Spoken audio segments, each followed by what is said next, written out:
दोस्तों स्वागत है आपका the begin study GK channel पे। दोस्तों एसएससी जीडी की एक जीएस की खास करके दोस्तों एक सीरीज़ चलाई जा रही है मेरे चैनल पे। और दोस्तों इस सीरीज़ का ये 9th वीडियो है दोस्तों, 9वां वीडियो है। इससे पहले 8 वीडियोज़ और आपको दिए जा चुके हैं जिसमें 20-20 क्वेश्चंस की सीरीज़ है दोस्तों। करीब 10 या 12 मिनट के अप्रॉक्स दोस्तों उसमें टाइमिंग आपको देना पड़ेगा और सारे वीडियोज़ आप देख सकते हैं चैनल पे विज़िट करके। तो आप जाइए दोस्तों और जितने भी वीडियोज़ हैं उनको आप देखिए, क्योंकि सारे क्वेश्चंस यहाँ से जो भी क्वेश्चंस यहाँ पे करवाए गए हैं दोस्तों वो सभी प्रीवियस ईयर जो भी एसएससी के एग्ज़ाम हैं उनसे सेलेक्ट किए गए हैं। सारे क्वेश्चंस मोस्ट हैं, निश्चित ही आपका यहाँ से बेनिफिट होगा। कोई झूठ बोलने की बात नहीं है दोस्तों, सारे क्वेश्चंस आए हुए एग्ज़ाम्स के ही हैं, फेक चैनल है नहीं दोस्तों। इस पर जो भी आपको दिया जाएगा वो आपको एग्ज़ाम का जो है एग्ज़ाम से रिलेटेड ही होगा दोस्तों मटेरियल्स, अदरवाइज़ वो आपको यहाँ चैनल पे नहीं दिया जाएगा। तो दोस्तों सारे वीडियोज़ आप देखिएगा और आज आपको 20 क्वेश्चंस ये कराने जा रहे हैं जो कि लास्ट तक आप देखिएगा वीडियो को। सारे क्वेश्चंस दोस्तों मोस्ट हैं और हो सकता आपको यहाँ से एग्ज़ाम्स में आपके देखने को मिलें दोस्तों। तो आइए चलते हैं बिना किसी देरी के क्वेश्चंस की ओर। आज का पहला प्रश्न है दोस्तों, पत्ते का वह भाग जो इसे तने से जोड़ता है वह कहलाता है नस, अनुपूर्ण, अनुपर्ण, पत्रदल या फिर डंठल। तो उसे कहते हैं डंठल। ऑप्शन डी इसका बिल्कुल राइट हो जाएगा। अगला क्वेश्चन देखते हैं। अगला प्रश्न है आपके सामने दोस्तों, बिकमिंग शीर्षक पुस्तक के लेखक कौन हैं? Melania Trumps, Michelle Obama, Shashi Tharoor, तिरस्मयी। तो बिकमिंग पुस्तक है दोस्तों मिशेल ओबामा की। ऑप्शन बी इसका बिल्कुल राइट हो जाएगा। मिशेल ओबामा इनकी पुस्तक है दोस्तों बिकमिंग। अगला क्वेश्चन देखते हैं। अगला क्वेश्चन है आपके सामने, निम्नलिखित में से कौन विश्व विरासत स्थल नहीं है? आगरा का किला, अजंता की गुफाएं, भीमबेटका शैलाश्रय, आदमगढ़ शैलाश्रय। तो ऊपर के तीनों दोस्तों आपके विश्व विरासत स्थल में शामिल हैं, जबकि दोस्तों यहाँ पे जो आदमगढ़ का शैलाश्रय है ये आपका यूनेस्को वर्ल्ड हेरिटेज में नहीं शामिल है, याद रखिएगा। आगे बढ़ते हैं अगले क्वेश्चन की ओर। अगला क्वेश्चन है आपका, छत पर वर्षा जल संचयन शुरू करने वाला पहला भारतीय राज्य कौन सा है? तो वर्षा का जल जो है दोस्तों उसको स्टोर करने वाला, उसका संचय करने वाला भारत का पहला राज्य है दोस्तों आपका तमिलनाडु। ऑप्शन ए इसका बिल्कुल राइट हो जाएगा। अगला क्वेश्चन देखते हैं। अगला क्वेश्चन है दोस्तों, खाने के बाद पेट में होने वाली एसिडिटी को इसे लेने से ख़त्म किया जा सकता है। इसमें से कौन सा दोस्तों है जिसको लेने से एसिडिटी को ख़त्म किया जा सकता है? सब्जियां, बेकिंग सोडा, नींबू का रस, फलों का रस। तो वो है आपका बेकिंग सोडा। ऑप्शन बी इसका बिल्कुल राइट हो जाएगा। अगला क्वेश्चन देखते हैं। अगला क्वेश्चन आपके सामने है, निम्नलिखित में से कौन सी मिट्टी भारत के उत्तरी मैदानों में पाई जाती है? काली ज़मीन, शुष्क ज़मीन, लेटेराइट ज़मीन या जलोढ़ मिट्टी। तो दोस्तों भारत के उत्तरी क्षेत्र में पाई जाने वाली मिट्टी है जलोढ़ मिट्टी। ऑप्शन डी इसका बिल्कुल राइट है दोस्तों, जलोढ़ मिट्टी आपका सही होगा। अगला क्वेश्चन देखते हैं। अगला 7th नंबर क्वेश्चन है दोस्तों, रामनाथ गोयनका पुरस्कार किस क्षेत्र के में योगदान के लिए प्रदान किया जाता है? रामनाथ गोयनका पुरस्कार किस क्षेत्र में योगदान के लिए प्रदान किया जाता है ये आपको बताना है। महिला सशक्तिकरण है, पत्रकारिता है, खेल है, ग्रामीण स्वच्छता। किस क्षेत्र के लिए दिया जाता है ये दिया जाता है दोस्तों पत्रकारिता के क्षेत्र में। ऑप्शन 20 का बिल्कुल राइट हो जाएगा। और बीसी राय पुरस्कार दोस्तों किस में दिया जाता है? बीसी राय ये अभी पूछा गया था यूपी लेखपाल के पेपर में। विधान चंद्र राय चिकित्सा के क्षेत्र में। किसके क्षेत्र में? चिकित्सा के क्षेत्र में हो सकता पूछा जाए आपसे। विधान चंद्र राय पुरस्कार दिया जाता है चिकित्सा के क्षेत्र में। और रेमन मैग्सेस पुरस्कार भी दिया जाता है आपका पत्रकारिता के क्षेत्र में। कौन सा दोस्तों? Ramon Magsaysay award. Ramon Magsaysay award ये भी दिया जाता है आपका पत्रकारिता के ही क्षेत्र में, याद रखिएगा। अगला क्वेश्चन देखते हैं। अगला 7th नंबर क्वेश्चन है, किसी भी खाद्य श्रृंखला में शीर्ष स्तर पर कौन कब्जा कर लेता है? तो दोस्तों कोई भी फूड चेन हो, खाद्य श्रृंखला हो, उसमें फर्स्ट स्तर पर कब्जा करता है दोस्तों मनुष्य। सबसे प्रथम उसमें कौन सा होता है? मनुष्य होता है। ऑप्शन सी इसका बिल्कुल राइट हो जाएगा। अगला क्वेश्चन देखते हैं। अगला क्वेश्चन है, बराबर की गुफाओं का उपयोग किसने आश्रय गृह के रूप में किया था? तो बराबर की गुफाओं का सबसे पहले तो आप जानिए निर्माण किसने कराया था। निर्माण कराया था दोस्तों चंद्रगुप्त मौर्य ने।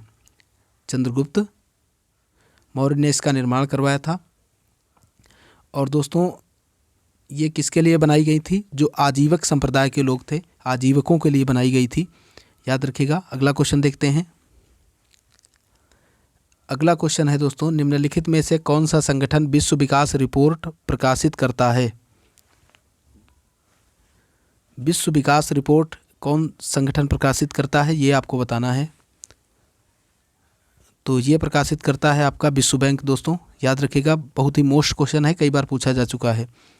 ऑप्शन सी इसका बिल्कुल राइट होगा। यूएनडीपी दोस्तों दिया गया है, इसका फुल फॉर्म पूछा जा सकता है, यूनाइटेड नेशन डेवलपमेंट प्रोग्राम।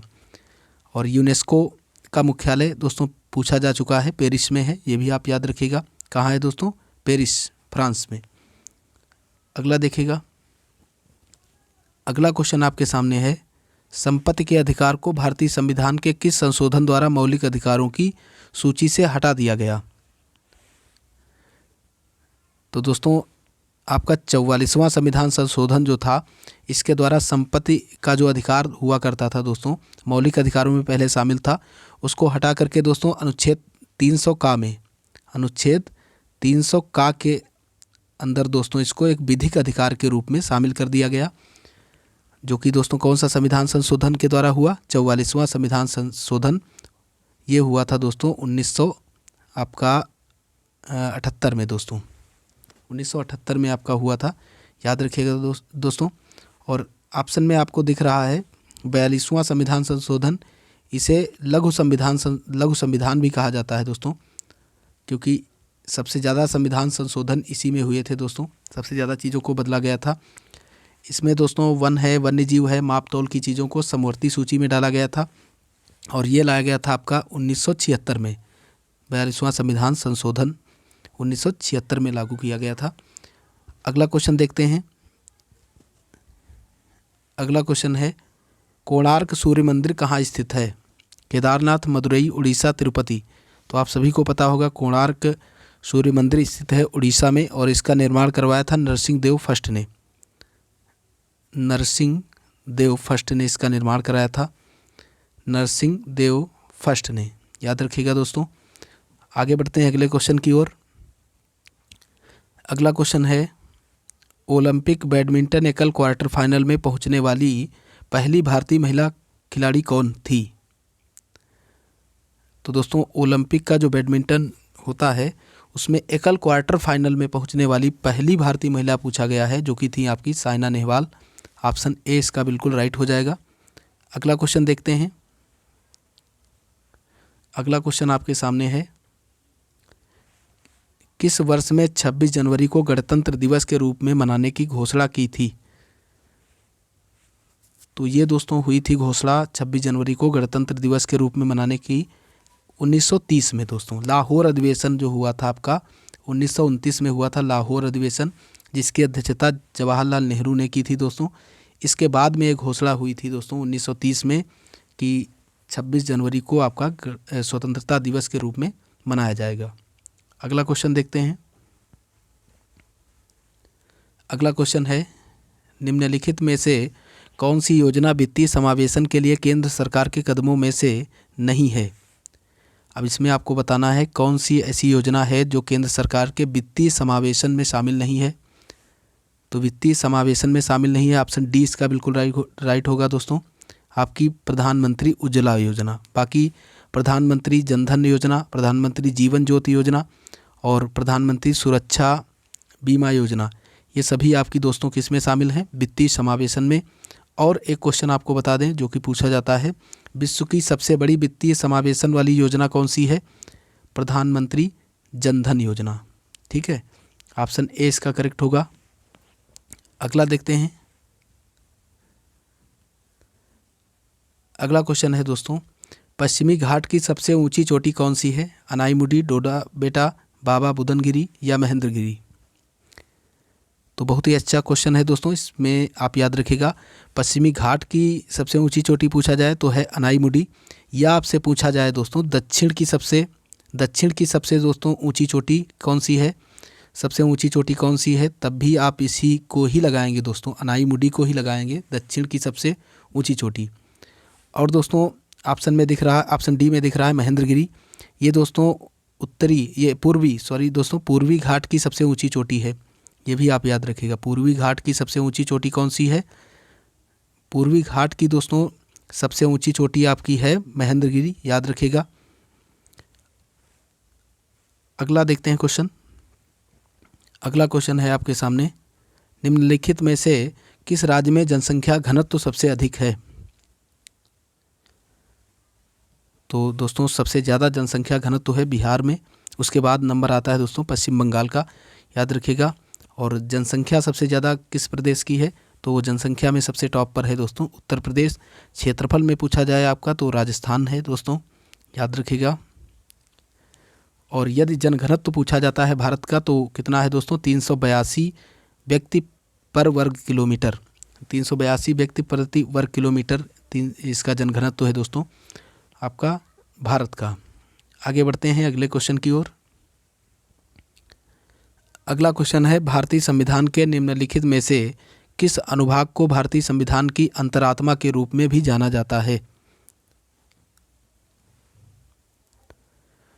नागरिकता को, मौलिक अधिकार को, अधिसूचित भाषाएं या फिर संघवाद को? तो दोस्तों मौलिक अधिकारों को भारत की संविधान के आत्मा के रूप में जाना जाता है। और इनका वर्णन किस में है दोस्तों? भाग 3 में।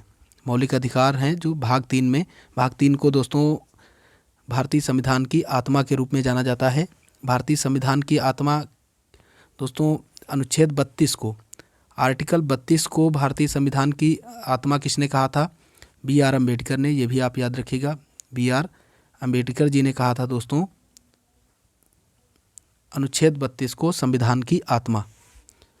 और जो आपकी प्रस्तावना है उसे संविधान की आत्मा कहा था दोस्तों, किसने कहा था? Doctor M. हिदायतुल्लाह ने, M. हिदायतुल्लाह ने कहा था दोस्तों। किसने कहा था दोस्तों? प्रस्तावना को किसने कहा था? Doctor M. Hidayatullah, M. Hidayatullah इन्होंने कहा था दोस्तों आपकी प्रस्तावना को आत्मा के रूप में इन्होंने कहा था दोस्तों, संविधान की आत्मा है प्रस्तावना। और जबकि अनुच्छेद 32 को भीमराव अम्बेडकर जी ने कहा था। आगे बढ़ते हैं अगले क्वेश्चन की ओर। अगला क्वेश्चन आपके सामने है दोस्तों, ब्रिटिश सरकार द्वारा भेजे गए साइमन कमीशन का बहिष्कार किया गया क्योंकि इसने रियासतों को विशेष अधिकार दिए, कमीशन ने भारत की वित्तीय स्वतंत्रता पर अंकुश लगाया, सदस्यों के बीच मतभेद थे, या कमीशन में कोई भी भारतीय सदस्य नहीं था। तो दोस्तों इसका जो राइट है वो है दोस्तों, यहाँ पे ऑप्शंस में थोड़ा सा गड़बड़ी है, आप याद रखिएगा।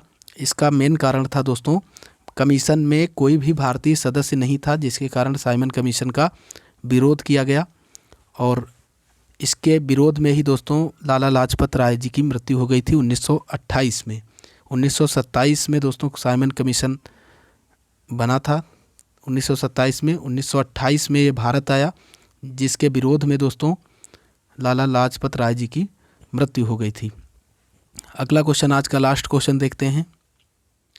किस आंदोलन का नेतृत्व मोहम्मद अली और शौकत अली ने किया था? तो अली बंधु इनको कहा जाता है दोस्तों, इन्होंने किया था आपका खिलाफत आंदोलन का नेतृत्व। ऑप्शन डी इसका बिल्कुल राइट हो जाएगा। खिलाफत आंदोलन के लिए जाने जाते हैं दोस्तों मोहम्मद अली और शौकत अली। तो दोस्तों इसी के साथ आपका वीडियो ये यहीं पे समाप्त होता है। आशा करता हूँ दोस्तों आपको वीडियो पसंद आई होगी। दोस्तों यदि वीडियो पसंद आई है तो इसे आप लाइक करें और ज़्यादा से ज़्यादा लोगों के पास शेयर करें, ताकि दोस्तों हमें मोटिवेशन मिल सके। और अभी तक यदि आपने चैनल को सब्सक्राइब नहीं किया है तो चैनल को सब्सक्राइब ज़रूर कर लें। यहाँ से दोस्तों आपका फ़ायदा ही होगा, कोई नुकसान नहीं होगा, ना कि आपको कोई इधर उधर की बातें नहीं, जबकि टॉपिक वाइज पढ़ाया जा रहा है और निश्चित ही आपका यहाँ से फ़ायदा होगा। तो ज़्यादा से ज़्यादा लोगों के पास शेयर करें दोस्तों, और चैनल को सब्सक्राइब करके चैनल से जुड़ जाएं। धन्यवाद।